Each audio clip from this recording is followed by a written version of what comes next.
Hello friends, welcome to the success Kendra. दोस्तों, इस video में हम लोग यूपी ट्रिपल एससी के चकबंदी लेखपाल के प्रीवियस ईयर क्वेश्चन को पूरे व्याख्यात्मक रूप से चर्चा करेंगे। फ्रेंड्स, वीडियो काफ़ी इंपॉर्टेंट है। अगर आप यूपी ट्रिपल एससी लेखपाल परीक्षा 2020 की तैयारी कर रहे हैं तो आप इस वीडियो को पूरा जरूर देखिएगा। चैनल पर नए हैं तो चैनल को सब्सक्राइब करके बेल आइकन को प्रेस कर लीजिए ताकि वीडियो का नोटिफिकेशन आपको लगातार मिलता रहे। फ्रेंड्स, आपको यहाँ रेगुलर प्रीवियस ईयर के प्रश्न और प्रैक्टिस सेट मिलते रहेंगे। तो चलिए बिना देरी किए स्टार्ट करते हैं। तो फ्रेंड्स, सबसे पहले हम लोग हिंदी के 25 प्रश्नों को कवर करेंगे। प्रश्न को ध्यान से पढ़िएगा। प्रश्न संख्या 1 और 2 में लिखित लोकोक्तियों मुहावरों के सही अर्थ चुनकर आपको बताना है। प्रश्न 1 है, खिसियानी बिल्ली खंभा नोचे। इसका सही आंसर क्या हो जाएगा? खिसियानी बिल्ली खंभा नोचे का ऑप्शन ए हो जाएगा, अपनी शर्म छिपाने के लिए व्यर्थ झुंझलाना। उसके बाद क्वेश्चन नंबर 2 देखिएगा। क्वेश्चन नंबर 2 है कि काठ की हांडी बार बार नहीं चढ़ती है। ये भी मुहावरा है, इसका अर्थ बताना है। इसका सही आंसर हो जाएगा ऑप्शन डी, छल कपट का व्यवहार हमेशा नहीं चलता है। क्वेश्चन नंबर 3 को ध्यान से पढ़िएगा। क्वेश्चन नंबर 3 में कहा गया है कि इनका विलोम शब्द बताना है। प्रश्न संख्या 3 और 4 में लिखित शब्दों के विलोम शब्द चुनना है। क्रिस का विलोम शब्द क्या होगा? हिरिष्ट पुष्ट। ऑप्शन बी जो है हिरिष्ट पुष्ट जो होगा क्रिस का विलोम शब्द है। उसके बाद प्रश्न 4 है, अल्पज्ञ। अल्पज्ञ क्या क्या होगा विलोम शब्द? सर्वज्ञ। ऑप्शन ए जो है इसका सही जवाब होगा। उसके बाद देखिएगा अब क्वेश्चन नंबर 5। ठीक है फ्रेंड्स, क्वेश्चन नंबर 5 को ध्यान से पढ़िएगा। खूंटी शब्द का बहुवचन बताइए। तो खूंटी शब्द का बहुवचन होता है खूंटियाँ, यानी ऑप्शन सी जो है इसका सही जवाब होगा। निम्नलिखित अनेकार्थी शब्द का दूसरा अर्थ बताइए। अज अजन्मा, इसका दूसरा अर्थ क्या होगा? इसका दूसरा अर्थ होता है ईश्वर। अज अजन्मा का अर्थ होता है जिसका कभी जन्म न हुआ हो और न ही उसकी मृत्यु हुई हो, अर्थात वह कौन है? ईश्वर है। क्वेश्चन नंबर 7 देखिएगा। निम्नलिखित शब्द में कौन सा वर्तनी की दृष्टि से शुद्ध है? इसमें से बताना है कि कौन सा जो वर्ड है बिल्कुल करेक्ट लिखा हुआ है। तो वो लिखा हुआ है प्रतिनिधि। ऑप्शन ए जो है ये बिल्कुल शुद्ध है। क्वेश्चन नंबर 8 को ध्यान से पढ़िएगा। क्वेश्चन नंबर 8 में कहा गया है कि प्रश्न संख्या 8 और 9 के वाक्यों में से कुछ में त्रुटियां हैं। त्रुटि वाले वाक्य के जिस भाग में त्रुटि हो उसके अनुरूप अक्षर ए बी सी वाले गोले को काला करें। यदि वाक्य में कोई त्रुटि ना हो तो डी वाले गोले को पूरी तरह काला करें। अब आप वाक्य को ध्यान से पढ़िएगा। वाक्य में कहा जा रहा है, देखिए फ्रेंड्स, आप आंसर को पहले मत देखिए, आप प्रश्न को पहले पढ़ लीजिए। विद्यालय में जलपान को उत्तम प्रबंध है। आपको बताना है कि इसमें किस भाग में त्रुटि है। तो देखिए, विद्यालय में जलपान को उत्तम प्रबंध है, ये नहीं होता है। जलपान को जगह होगा का। विद्यालय में जलपान का उत्तम प्रबंध है, यानी जो बी है ऑप्शन वे गलत लिखा हुआ है। ठीक है फ्रेंड्स, चलिए क्वेश्चन नंबर 9 देखिएगा। क्वेश्चन नंबर 9 है कि मुझे रेलगाड़ी में यात्रा करना अच्छी लगती है। तो ये अच्छी लगती की जगह क्या होगा? अच्छा लगता है, यानी ऑप्शन सी जो है इसमें त्रुटि है। अच्छी लगती है नहीं होगा, अच्छा लगता है। ठीक है फ्रेंड्स, चलिए उसके बाद आप देखिएगा क्वेश्चन नंबर 10 को। क्वेश्चन नंबर 10 में है, निम्नलिखित में से कौन सा शब्द तत्सम है? तो ये जो ऑप्शन सी है, अगर ये क्या है? तत्सम है। उसके बाद पढ़िएगा प्रश्न संख्या 11 और 12 में लिखित वाक्यों के लिए एक शब्द चुनिए। पर्वत की तलहटी, इसको क्या कहा जाता है? एक शब्द में वन वर्ड सब्स्टिट्यूशन जिसको अंग्रेजी में कहा जाता है। तो ये हो जाएगा ऑप्शन डी, उपत्यका। उपत्यका। ठीक है, चलिए क्वेश्चन नंबर 12 पढ़िएगा। कंजूसी के धन व्यय करने वाला, उसको कहा जाता है कृपण। कंजूसी से धन व्यय करने वाले को कृपण कहा जाता है। ठीक है फ्रेंड्स, प्रश्न संख्या 13 और 14 के वाक्यों में आए रिक्त स्थानों की पूर्ति कीजिए। प्रश्न को ध्यान से पढ़िएगा। प्रश्न है कि उसका हृदय इतना कोमल है कि मित्र तो क्या, वह अपने डैश को भी चोट नहीं पहुंचा सकता। तो वह अपने शत्रु को भी चोट नहीं पहुंचा सकता। ऑप्शन ए जो है इसका सही जवाब होगा। अगला प्रश्न पढ़िएगा, 14 नंबर है। 14 नंबर प्रश्न है, देश रक्षा के लिए प्रत्येक नागरिक को खाली स्थान है रहना चाहिए। तो सही आंसर है ऑप्शन डी, उद्धत रहना चाहिए। ठीक है फ्रेंड्स, उसके बाद क्वेश्चन नंबर आप 15 पढ़िएगा। क्वेश्चन नंबर 15 है कि अरविंद शब्द का पर्यायवाची शब्द बताइए। तो अरविंद का पर्यायवाची शब्द क्या होता है? कमल होता है। आइए और जान लेते हैं कि कमल का पर्यायवाची शब्द क्या क्या होता है। जलज, पंकज, नीरज, सरोज और अंबुज, ये भी याद रखिएगा। अगला प्रश्न पढ़िएगा। अगला प्रश्न है कि निर्धन में कौन सी संधि है? तो फ्रेंड आपको बताना है कि निर्धन में कौन सी संधि है। तो इसका सही जवाब क्या हो जाएगा, नी ही जोड़ धन होता है, इसमें विसर्ग संधि है। ठीक है, यहाँ देखिए 16 नंबर में इसका आंसर देख लीजिए क्या होगा। हाँ देखिए डी होगा, नी ही जोड़ धन, इसमें विसर्ग संधि है। ठीक है, देशांतर में कौन सा समास है। तो फ्रेंड ये है कर्मधारय समास, ऑप्शन ए जो है देशांतर में कर्मधारय समास है। अगला प्रश्न पढ़िएगा। अगला प्रश्न है, देखिए यहाँ कर्मधारय के अन्य उदाहरण है परमेश्वर, नीलकमल इत्यादि। 18 नंबर प्रश्न को ध्यान से पढ़िएगा। 18 नंबर प्रश्न है कि अंबर पनघट में डूबो रहो तारा घट उषा नागरी में कौन सा अलंकार है। तो इसमें है रूपक अलंकार, ऑप्शन सी जो है इसका सही जवाब होगा। नेक्स्ट क्वेश्चन पढ़िएगा। नेक्स्ट क्वेश्चन है कि निम्नलिखित में से कौन सा तद्भव शब्द है। तो सही आंसर इसका ऑप्शन सी अमीय। अमीय जो है तद्भव है। अमीय का मतलब क्या होता है, अमृत होता है। नेक्स्ट क्वेश्चन देखिएगा। नेक्स्ट क्वेश्चन में आपको बताना है कि प्रश्न संख्या 20 और 21 में लिखित वाक्यों से सही वाक्य का चयन करना है। बताना है कि इसमें से कौन सा वाक्य जो है वो सही है। ठीक है फ्रेंड्स, तुलसी अवधि के श्रेष्ठ कवि और ब्रजभाषा के सूर हैं। तुलसी अवधि के श्रेष्ठ कवि और सूर ब्रजभाषी हैं। तुलसी और सूर आप एक बार पढ़ लीजिए, मैं पढ़ूंगा तो आपको डिस्टर्ब होगा। ठीक है फ्रेंड्स, चलिए इसका सही आंसर हो जाएगा ऑप्शन डी, तुलसी और सूर क्रमशः अवधि और ब्रजभाषा के श्रेष्ठ कवि हैं। ये वाक्य बिल्कुल सही सूटेबल है ना। नेक्स्ट क्वेश्चन देखिएगा। नेक्स्ट क्वेश्चन है 21 नंबर। 21 नंबर में भी वहीं आपको बताना है कि पढ़ के आपको बताना है कि इनमें से कौन सा शुद्ध है। जीवन और साहित्य का निकट संबंध है, जीवन और साहित्य का घोर संबंध है, जीवन और साहित्य का अगाध संबंध है, जीवन और साहित्य का घनिष्ठ संबंध है। तो ऑप्शन डी इसका सही है, जीवन और साहित्य का घनिष्ठ संबंध है।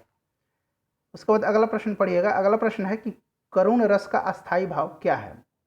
तो करुण रस का अस्थायी भाव शोक है। ठीक है फ्रेंड्स, चलिए नेक्स्ट क्वेश्चन देखिएगा। नेक्स्ट क्वेश्चन है अब आपका 23 नंबर।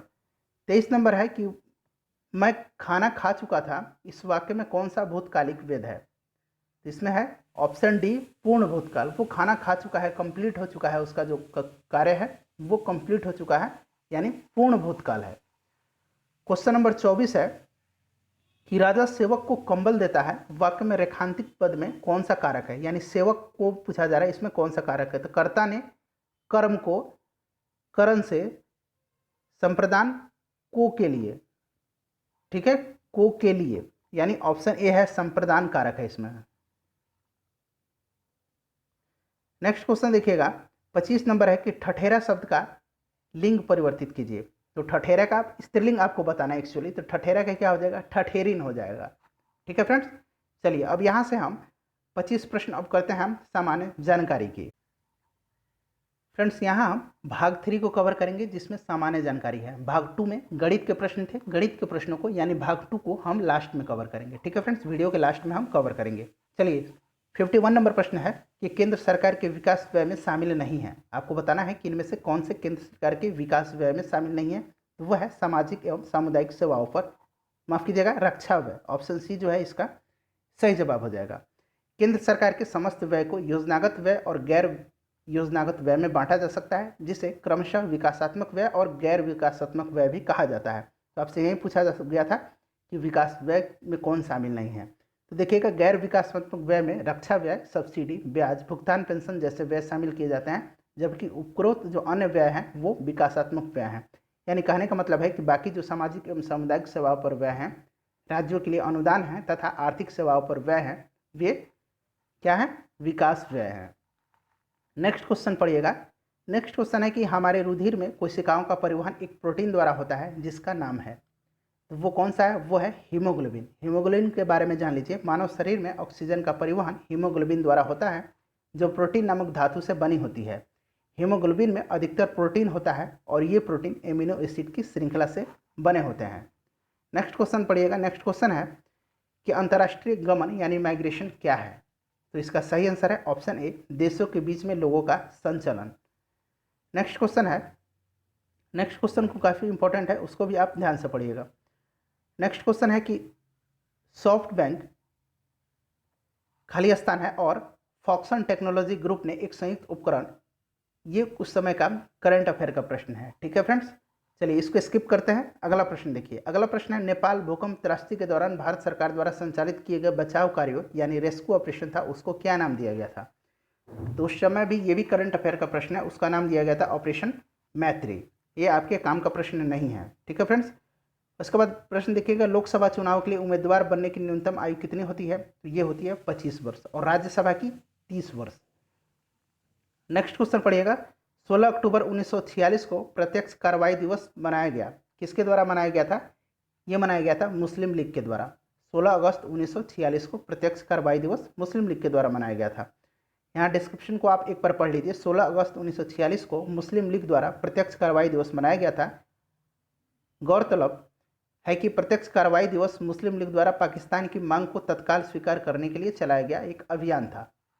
क्वेश्चन नंबर 58 है कि चौरा चौरी की घटना कब हुई थी? तो फ्रेंड ये चौरा चौरी उत्तर प्रदेश में है और ये घटना हुई थी 5 फरवरी 1922 को। नेक्स्ट क्वेश्चन देखिएगा फ्रेंड, नेक्स्ट क्वेश्चन भी काफ़ी इंपॉर्टेंट है। नेक्स्ट क्वेश्चन देखिएगा। नेक्स्ट क्वेश्चन है कि चलिए चौरा चौरी का आप डिस्क्रिप्शन आप पढ़ लीजिएगा। नेक्स्ट क्वेश्चन है 59, ठीक है। निम्नलिखित में से सबसे अधिक ऋण विद्युतीय तत्व कौन सा है, यानी इलेक्ट्रोनेगेटिविटी आपसे पूछा जा रहा है कि कौन सा एलिमेंट है? तो ये है फ्लोरीन। ऑप्शन ए जो है इसका करेक्ट आंसर होगा। 60 नंबर पढ़िएगा कि किस देश में कोपा अमेरिका 2015 जीता था? तो कोपा अमेरिका एक फुटबॉल प्रतियोगिता है और ये करंट का प्रश्न है, तो इसको आप रहने दीजिए। नेक्स्ट प्रश्न पढ़िएगा। नेक्स्ट प्रश्न है कि निम्नलिखित में से कौन कैबिनेट स्तर का होता है? इसमें से पूछा जा रहा है कि इनमें से कौन सा जो होता है कैबिनेट स्तर का होता है, कैबिनेट स्तर का दर्जा दिया जाता है, तो वो दिया जाता है विपक्ष के नेता को। और वर्तमान में विपक्ष के नेता कौन है? अधीर रंजन चौधरी हैं लोकसभा में विपक्ष के नेता। और राज्यसभा में, चलिए आप कमेंट में बताइए कि राज्यसभा में विपक्ष के नेता कौन है। उसके बाद 62 नंबर देखिए, प्रायद्वीपीय भारत के दक्षिणी छोर कन्याकुमारी स्थित है। तो ये कन्याकुमारी स्थित है भूमध्य रेखा के उत्तर में। कन्याकुमारी कहाँ स्थित है? भूमध्य रेखा के। 63 नंबर है, वह कौन सा स्थान है जहां अंतिम मुगल सम्राट बहादुर शाह जफर की मृत्यु हुई थी? तो फ्रेंड बहादुर शाह जफर को कहाँ भेजा गया था? रंगून भेजा गया था। ऑप्शन ए है इसका सही जवाब, और यहाँ इनकी मृत्यु हो गई थी। क्वेश्चन नंबर 64 को पढ़िएगा, सविनय आज्ञा आंदोलन का मुख्य उद्देश्य क्या था? तो सविनय आज्ञा आंदोलन का मुख्य उद्देश्य था नमक कर के विरुद्ध एक आंदोलन था, सविनय आज्ञा आंदोलन, ठीक है। डिस्क्रिप्शन में पढ़ लीजिएगा। सविनय आज्ञा आंदोलन नमक कर के विरुद्ध चलाया गया एक आंदोलन था जिसकी शुरुआत महात्मा गांधी ने 12 मार्च 1930 को दांडी से किया था। ये आप जो सन और डेट है इसको जरूर याद रखिएगा, 12 मार्च 1930 को। नेक्स्ट क्वेश्चन है 65 नंबर, भारत की उच्चतम वार्षिक वर्षा कहाँ पर दर्ज की गई है? तो ये की गई है मानिसराम में, मेघालय में। आप सभी जानते हैं ऑप्शन सी जो है इसका सही जवाब हो जाएगा। नेक्स्ट क्वेश्चन पढ़िएगा, एनपीपी से क्या अभिप्राय है? एनपीपी से क्या अभिप्राय है? तो national population policy, national population policy. Option A जो है इसका सही आंसर हो जाएगा। देखिए यहाँ अंग्रेजी में लिखा हुआ है NPP, national population policy. Next question पढ़िएगा, हाल ही में अंतर्राष्ट्रीय क्रिकेट काउंसिल के अध्यक्ष के रूप में किसे चुना गया है? ये भी उस समय करंट का प्रश्न है। और वर्तमान में आईसीसी के अध्यक्ष कौन है? शशांक मनोहर हैं, ठीक है फ्रेंड्स। उसके बाद अगला प्रश्न पढ़िएगा। अगला प्रश्न है क्वेश्चन नंबर 68। यहाँ आप देखिएगा क्वेश्चन नंबर 68 है कि जून 2015 के चौथे सप्ताह में दो उद्यमियों, ये करंट का प्रश्न है, ठीक है फ्रेंड्स, इसको आप स्किप कर दीजिए। उसके बाद 69 नंबर है, आच्छादन यानी अनावरण पर किसी पदार्थ के वायु से नमी का अवशोषण करने के गुण को क्या कहा जाता है? तो ये कहा जाता है प्रस्वेदन। मोस्ट विवेय प्रश्न याद रखिएगा, प्रस्वेदन कहा जाता है। 70 नंबर प्रश्न है कि दालें किसका अच्छा स्रोत होती है? तो जो दाल होते हैं वो प्रोटीन के अच्छा स्रोत होते हैं, आप सभी जानते हैं। ऑप्शन ए जो है इसका सही जवाब हो जाएगा। 71 नंबर है, मथुरा, दिग्बोई और पानीपत में परिष्करणशालाएं हैं किसके द्वारा स्थापित की गई? तो ये की गई हैं किसके द्वारा? Option C Indian Oil Corporation Limited के द्वारा। 72 नंबर देखिएगा। 72 नंबर है कि निम्नलिखित में से किसको संविधान की आत्मा के रूप में माना गया है? संविधान की आत्मा किसको कहा जाता है? प्रस्तावना को। याद रखिएगा किसको कहा जाता है? प्रस्तावना को कहा जाता है। प्रस्तावना को संविधान की आत्मा के रूप में माना गया है, जबकि भीमराव अंबेडकर ने संवैधानिक उपचारों के अधिकार को संविधान की आत्मा कहा है। और संवैधानिक उपचारों का अधिकार अनुच्छेद 32 में है, यानी अनुच्छेद 32 में है, ठीक है फ्रेंड्स। नेक्स्ट क्वेश्चन देखिएगा। नेक्स्ट क्वेश्चन है यहाँ आपका 73 नंबर कि शतपथ ब्राह्मण और तैत्रीय ब्राह्मण के ब्राह्मण मूल पाठ हैं। तो ये है ऑप्शन डी यजुर्वेद। शतपथ ब्राह्मण और तैत्तिरीय ब्राह्मण खाली स्थान है कि पाठ कि मूल ब्राह्मण पाठ क्या है, यजुर्वेद है। 74 नंबर है कि ढालू सड़क पर पत्थर लुढ़कना ऊर्ध्व ऊपर की ओर उठने से अधिक आसान होता है, क्यों आसान होता है? तो इसका सही आंसर हो जाएगा पत्थर को लुढ़कने में किया गया कार्य इसके उठाने की अपेक्षा कम होता है। अगला प्रश्न पढ़िएगा। अगला प्रश्न है 75 नंबर और ये आखिरी प्रश्न है आपका सामान्य जानकारी की। प्रश्न है कि निम्नलिखित में से कौन सी समिति ने मूल कर्तव्यों को संविधान में सम्मिलित करने का सुझाव दिया था? तो ये दिया था स्वर्ण सिंह समिति ने। मूल कर्तव्य कितने हैं? 11 हैं और इसे कहाँ से लिया गया है? रूस के संविधान से लिया गया है। ठीक है फ्रेंड्स, चलिए, और ये अनुच्छेद 51 क में है, भाग 4 क में। यहाँ पढ़ लीजिए आप। सरदार स्वर्ण सिंह सिफारिश के आधार पर भारतीय संविधान में 42वें संविधान संशोधन अधिनियम 1976 द्वारा मूल कर्तव्य को जोड़ा गया। वर्तमान समय में मूल कर्तव्य की संख्या 11 है। तो फ्रेंड्स, हमारा सामान्य जानकारी भी पूरा हो गया। अब यहाँ हम कवर करेंगे ग्रामीण विकास। ठीक है फ्रेंड्स, चलिए, ग्रामीण विकास के हम प्रश्न पहला है, लेकिन ये प्रश्न संख्या 76 है। स्वच्छ भारत मिशन के अंतर्गत ग्रामीण क्षेत्रों में शौचालयों के निर्माण के लिए नवंबर 2014 में उत्तर प्रदेश सरकार ने कितने करोड़ का प्रावधान किया था? तो सही आंसर हो जाएगा इसका ऑप्शन बी, 685 करोड़। 77 नंबर प्रश्न है। 77 नंबर प्रश्न को ध्यान से पढ़िएगा कि भारत की जनगणना 2011 के अनुसार उत्तर प्रदेश का प्रति वर्ग किलोमीटर जनसंख्या का घनत्व क्या है? मोस्ट वीवीआई प्रश्न है। उत्तर प्रदेश जनसंख्या आप एक बार जरूर पढ़ लीजिएगा। तो 77 नंबर प्रश्न का सही जवाब क्या हो जाएगा? आइए देखते हैं। इसका सही जवाब हो जाएगा ऑप्शन ए, 829 व्यक्ति प्रति वर्ग किलोमीटर। 829 व्यक्ति प्रति वर्ग किलोमीटर 2011 की जनगणना के अनुसार उत्तर प्रदेश का जनसंख्या घनत्व था। 78 नंबर की राष्ट्रीय ग्रामीण, एक बार इसको सेट कर देता हूं, उसके बाद आप पढ़िएगा, आसानी होगा। हाँ चलिए, राष्ट्रीय ग्रामीण पेयजल कार्यक्रम URDWP के अंतर्गत 2022 तक देश में हर ग्रामीण व्यक्ति को उनके घरेलू परिसरों में या उनके घरों में क्षैतिज या ऊर्ध्वाधर दिशा में 50 मीटर की दूरी से कम पर कितने लीटर प्रति व्यक्ति प्रतिदिन पेयजल उपलब्ध होना चाहिए? तो सही आंसर है इसका ऑप्शन डी, 70 लीटर। याद रखिएगा 2022 तक। नेक्स्ट क्वेश्चन को पढ़िएगा। नेक्स्ट क्वेश्चन है कि उत्तर प्रदेश में 75 जिलों सहित कितने प्रमुख मंडल हैं? सही आंसर है इसका ऑप्शन सी, 18। ठीक है फ्रेंड्स, टोटल 75 जिले और 18 मंडल हैं। नेक्स्ट क्वेश्चन देखिएगा। नेक्स्ट क्वेश्चन है कि सामाजिक वानिकी कार्यक्रम के उद्देश्य आपको बताना है निम्नलिखित सभी क्षेत्रों में से बड़े पैमाने पर वृक्षारोपण है और इसके सिवाय और क्या है? तो ऑप्शन बी, नगरीय औद्योगिक संपदाओं में। अगला प्रश्न पढ़िएगा फ्रेंड। अगला प्रश्न है कि उत्तर प्रदेश में किस वर्ष MGNREGA मनरेगा जिसको कहा जाता है प्रारंभ किया गया? तो ये किया गया 2006 में, मनरेगा 2006।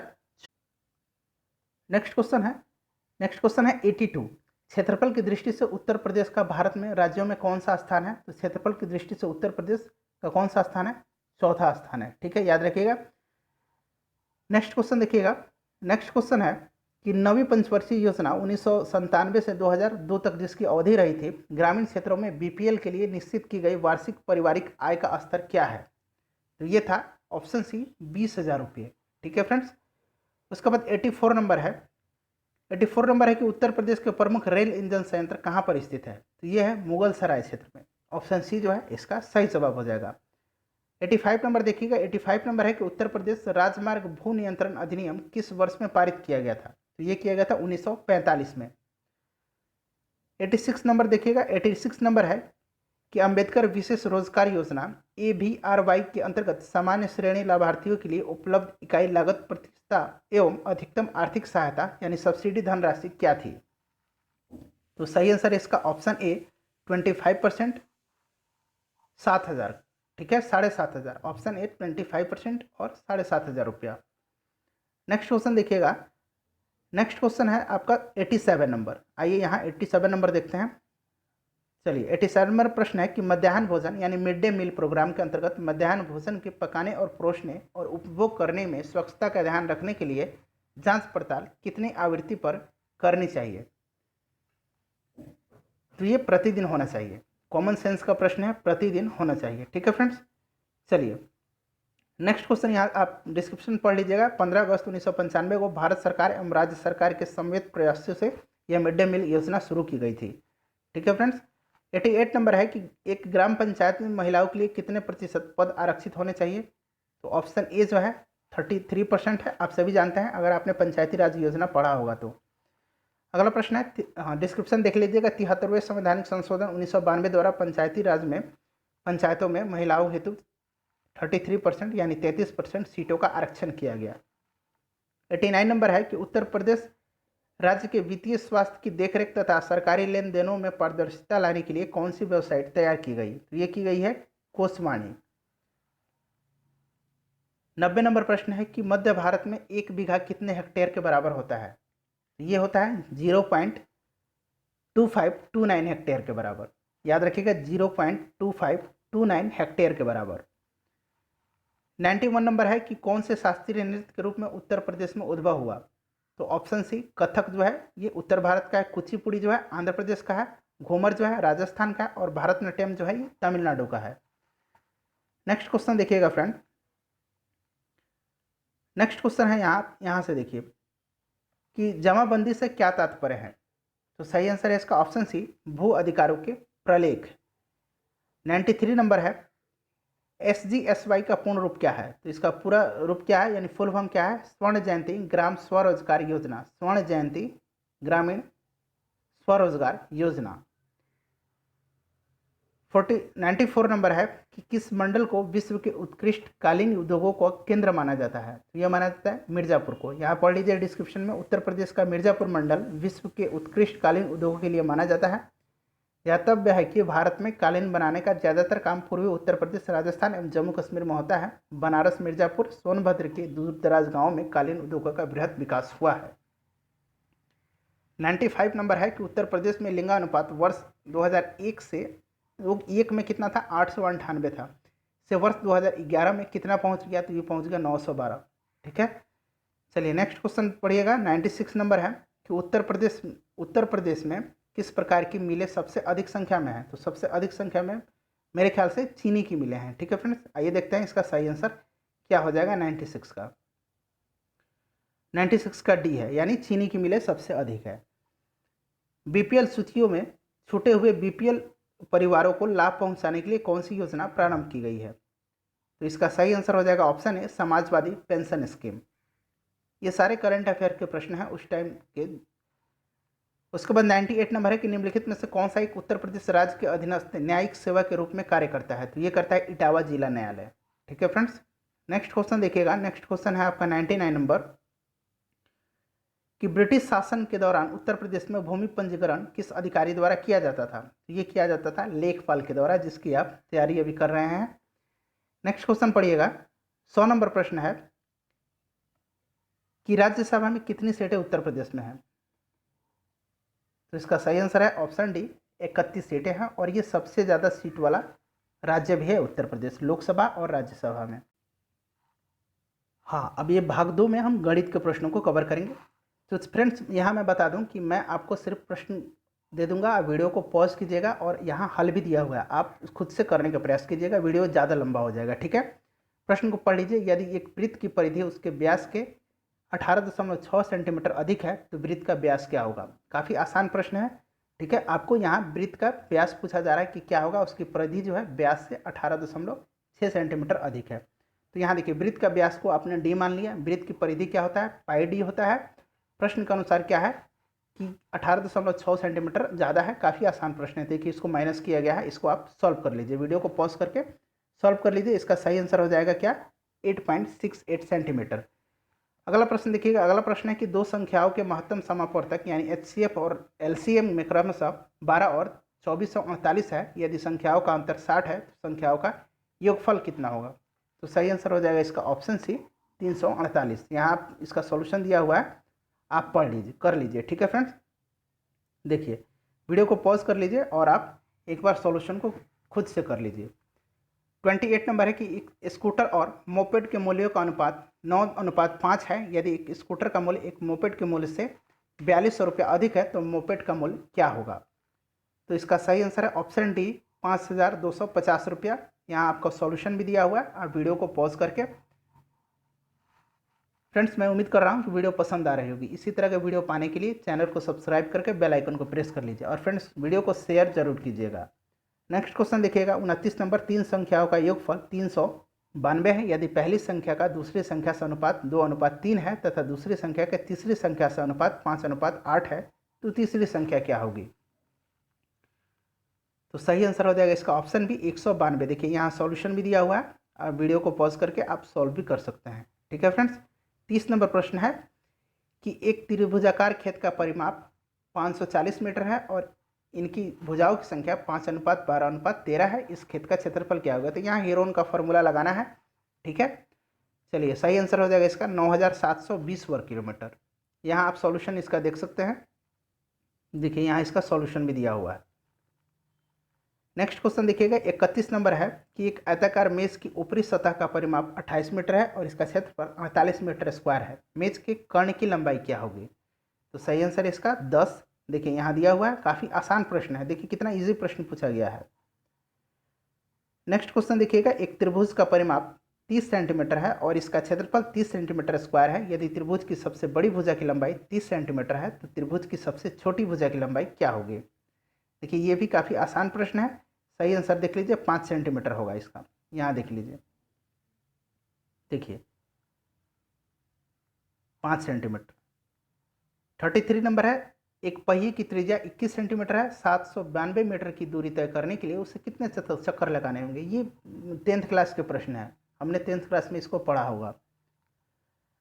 नेक्स्ट क्वेश्चन देखिएगा कि यदि काम में एक पुरुष एक महिला से दुगुना तेज है और एक महिला एक लड़के से दुगुनी तेज है, यदि वे सभी अर्थात एक पुरुष एक महिला और एक लड़का मिलकर किसी काम को 4 दिनों में पूरा कर सकते हैं तो लड़का अकेले उसे कितने दिनों में पूरा कर सकता है उस काम को। तो इसका सही आंसर क्या हो जाएगा। इसका सही आंसर हो जाएगा ऑप्शन ए। ठीक है फ्रेंड्स, चलिए नेक्स्ट क्वेश्चन देखिएगा। नेक्स्ट क्वेश्चन है कि 60 लीटर मिश्रण में अम्ल और पानी का अनुपात 2:1 है। इसमें कितना लीटर पानी मिलाया जाए ताकि अम्ल और पानी का अनुपात 1:2 हो जाए। तो सही आंसर है इसका 60 लीटर। यहाँ आप सॉल्यूशन भी देख सकते हैं। नेक्स्ट क्वेश्चन देखिएगा। नेक्स्ट क्वेश्चन है कि त्रिभुज एबीसी में यदि एंगल ए जो है 90 डिग्री है और जो साइड ए है वो 25 सेंटीमीटर है और साइड बी जो है 7 सेंटीमीटर है तो tan बी का मान क्या होगा। सही आंसर इसका 7/24। काफ़ी आसान प्रश्न है। नेक्स्ट क्वेश्चन देखिएगा फ्रेंड। नेक्स्ट क्वेश्चन है, यहाँ आप देखिए, नेक्स्ट क्वेश्चन है कि यदि किसी धनराशि पर ब्याज 1 पैसे प्रति रुपया प्रति माह हो तो वार्षिक ब्याज की दर का प्रतिशत क्या होगा। सही आंसर है इसका ऑप्शन बी 12%। देखिए कितना आसान प्रश्न है। उसके बाद 38 नंबर है कि 50 प्रक्षेपणों का एक समूह का मानक विचलन 8 है। यदि प्रत्येक प्रक्षेपण को 2 से गुना किया जाए तो मानक विचलन का मान क्या होगा। तो इसका सही आंसर हो जाएगा ऑप्शन बी 16। यहाँ आप सॉल्यूशन देख सकते हैं। 39 नंबर है कि x के किस मान के लिए निम्नलिखित आंकड़ों का बहुलक 27 होगा। तो सही आंसर हो जाएगा इसका ऑप्शन बी 27। ठीक है, 40 नंबर है कि 1, 6, 8, 3, 2 के माध्य और माध्यिका का योगफल बताना है आपको। तो सही आंसर हो जाएगा इसका ऑप्शन डी 7। 41 नंबर है कि एक व्यक्ति अपनी यात्रा का 2/11 भाग ट्रेन द्वारा, 17/22 भाग कार द्वारा तथा 1 किलोमीटर पैदल चलकर तय करता है तो वह कितनी दूरी चलता है। तो सही आंसर है इसका ऑप्शन डी 22 किलोमीटर। ठीक है फ्रेंड्स, 42 नंबर है कि वर्गीकृत आंकड़ों का माध्य अविकलित करते समय हम मानते हैं कि बारंबारताएं, ऑप्शन डी हो जाए, वर्गों के वर्ग अंकों पर केंद्रित है। नेक्स्ट क्वेश्चन 43 नंबर है कि 930.25 के वर्गमूल में कौन सा सबसे छोटा भिन्न घटाया जाए जिससे प्राप्त परिणाम एक पूर्ण संख्या आए। इसका सही आंसर है ऑप्शन डी 1/2। यहाँ सॉल्यूशन है, आप सॉल्यूशन को ध्यान से देख लीजिए। 44 नंबर है कि 30 ग्राम चीनी के विलयन में 40% चीनी है, इसमें से कितनी चीनी मिलाई जाए ताकि विलयन में चीनी की मात्रा 50% हो जाए। तो इसका सही आंसर देखिएगा क्या होगा, 44 का सही आंसर हो जाएगा इसका 60 ग्राम। ठीक है फ्रेंड्स, सॉल्यूशन को आप यहाँ देख लीजिए, 60 ग्राम हो जाएगा इसका सॉल्यूशन। नेक्स्ट क्वेश्चन है 45 नंबर, किसी संख्या में 8% जोड़ने और 3% घटाने से प्राप्त संख्याओं के बीच का अंतर 407 है। मूल संख्या आपको बतानी है। तो इसका सही आंसर है ऑप्शन ए 3700। नेक्स्ट क्वेश्चन है कि 5.3/4, 4.4/5 और 7.3/4 की योगफल में से कौन सा भिन्न जोड़ा जाए ताकि परिणाम एक पूर्ण संख्या आए। तो इसका सही आंसर है ऑप्शन बी 3/40। सॉल्यूशन यहाँ आप देख लीजिए। चलिए नेक्स्ट क्वेश्चन देखिएगा। नेक्स्ट क्वेश्चन है फ्रेंड 47 नंबर कि कोई व्यक्ति 8 रुपये में 10 वस्तु खरीदता है और उन्हें 1.2 रुपया प्रति वस्तु की दर से बेचता है, उसका लाभ प्रतिशत क्या है? तो ऑप्शन बी जो है इसका सही जवाब हो जाएगा। यहाँ सॉल्यूशन भी दिया हुआ है, आप देख सकते हैं। नेक्स्ट क्वेश्चन देखिएगा। नेक्स्ट क्वेश्चन है कि बजट से पहले किसी कार की कीमत 30% बढ़ाई जाती है और बजट में फिर 10% बढ़ाई जाती है। कार की कीमत में कुल प्रतिशत वृद्धि आपको बताने हैं। तो सही आंसर है इसका ऑप्शन बी। ठीक है फ्रेंड्स, 43%। यहाँ आप देख सकते हैं इसका सॉल्यूशन। 49 नंबर है कि यदि 27 के पावर x इक्वल टू 9/3 के पावर x तो 1/x के पावर 4 का मान क्या होगा? तो सही आंसर है इसका ऑप्शन डी 16। यहाँ आप सॉल्यूशन देख सकते हैं 16। ठीक है फ्रेंड्स, उसके बाद हम देखेंगे 50 नंबर प्रश्न। 50 नंबर प्रश्न को आप एक बार ध्यान से पढ़ लीजिए। यदि कोई धनराशि ब्याज पर 10 वर्षों में अपनी दुगनी हो जाती है तो ब्याज की दर क्या होगी? तो सही आंसर है इसका 10%। यहाँ आपको सॉल्यूशन भी गिवन है। तो फ्रेंड्स ये टोटल हमने 100 प्रश्न कवर कर लिए। मैं उम्मीद करता हूँ कि वीडियो आपको पसंद आई है। तो वीडियो को प्लीज़ शेयर जरूर कीजिए और चैनल को सब्सक्राइब कर लीजिए ताकि अगला मैं जब भी प्रीवियस ईयर का क्वेश्चन अपलोड करूँ उसका नोटिफिकेशन आपको मिल जाए। मिलते हैं नेक्स्ट वीडियो में। Thanks for watching.